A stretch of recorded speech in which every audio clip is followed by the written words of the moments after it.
هەمومان دەزانین کە بزاوی ڕزگاری خوازی کورد بە پێشەنگایەتی پەکەکە بە بڕیارێکی سیاسی خراوەتە لیستی تیرۆرەوە ئەویش لە پێناو پاراستنی بەرژەوەندی وڵاتانی زلهێز و بەرژەوەندەکانیان لەگەڵ دەوڵەتی تورکیا ئەو بڕیاریان دەرکردووە. ئەگەرنا هەمومان دەزانین گەلی کورد لە هەموو پارچەکان بە تایبەتی لە باکووری کوردستان لە پێناو مافێکی ڕەوای خۆیدا خەبات دەکاتن و ئەو دانانی ئەو بزاوە ڕزگاری خوازە لە لیستی تیرۆر شەریعەتی داوەتە دەوڵەتی تورکیا کە بە هەموو شێوەیەک گەلی کوردی کورد لە باکوور و هەروە لە هەموو پارچەکانی دیکەش قەتل و عام بکاتن و بەبێ ئەوەی کۆمەلگای نێودەوڵەتی دەنجی لێوێ بێتن و ئەویش بەهۆی ئەوەی کە ئەو شەرعیەتیان دایتە دەوڵەتی تورکیا. دەوڵەتی تورکیا هێز لەو بڕیارەی نێودەوڵەتی وەردەگری بە تایبەتی یەکێتی ئەوروپا و هەروەها وڵاتێکی وەکو ئەمریکا بۆ ئەوەی خەباتی گەلی ئێمە ڕەوایەتی پێ بدەین و ئەو نازناوی تیرۆر کە بەناحەق بەسەریدا سەپێنراوە لەسەری لا بین پێویستمان بە خەباتێکی سیاسی هەیە و پێویستە گەلی ئێمە لە هەموو بوارەکانەوە خەبات بکاتن کە ئەو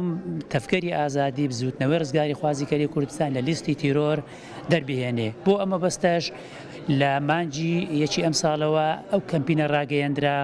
و خۆشبەختانە توانرا دەنگێکی زۆر کۆ بکرێتەوە کە زیاتر لە 300,000 واژە کۆکراوەتەوە. دەمینێتەوە سەر ئەوەی کە چۆن تەعامل لەگەر ئەو دەنگانە بکرێت بووە لە دەرگای ڕێکخراوە نێودەوڵەتەکان و مافی مرۆڤ بترێتن کە ئەو دەنگانە وەکو کە وەزنێکی خۆی هەیە و کاری زیدی لەسەر بکرێتن تاکو بتوانین بە هەمومان و ئەو خەباتەش تەبانەوە پێ هەنگاوی یەکەمە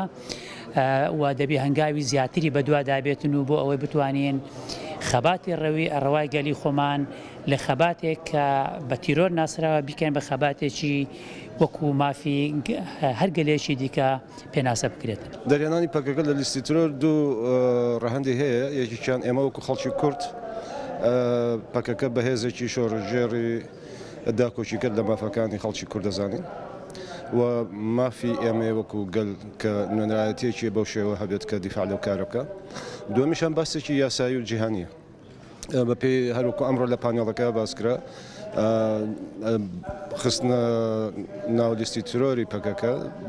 باسێکی غێرە یاسایی نایاسایی نێودەوڵەتیە کە بە پێی هەموو مافە جیهانیەکان بە پێی هەموو دەستورە جیهانیەکان هێزێکە کە مافی بەرگری ڕەوای لە خۆی هەیە و داکۆچی بکات لە مافەکانی. دەوڵەتی تورکیا دەوڵەتێکە دان بە مافەکانی خەڵکی کوردانانێ، دەوڵەتێکە کە دەست تێوەردانەکە لە هەموو شوێنەکانی تری جیهان بە هەر بەو شێوەیەش بۆ سەپاندنی ئەو مافە بۆ بەدەستێنانی ئەو مافە بە پێی یاسا نێودەوڵەتەکان بە پێی دەستوری نێودەوڵەتی پەکەکە مافی هەیە بەرگری لە خۆی بکە. لەبەر ئەوە ئەم کارەکارێکی نایاساییە هەم لە ناو مافی دەوڵەتیە نێودەوڵەتیە و هەم مافێکی شۆڕژێڕی بۆ خەڵکی کورد.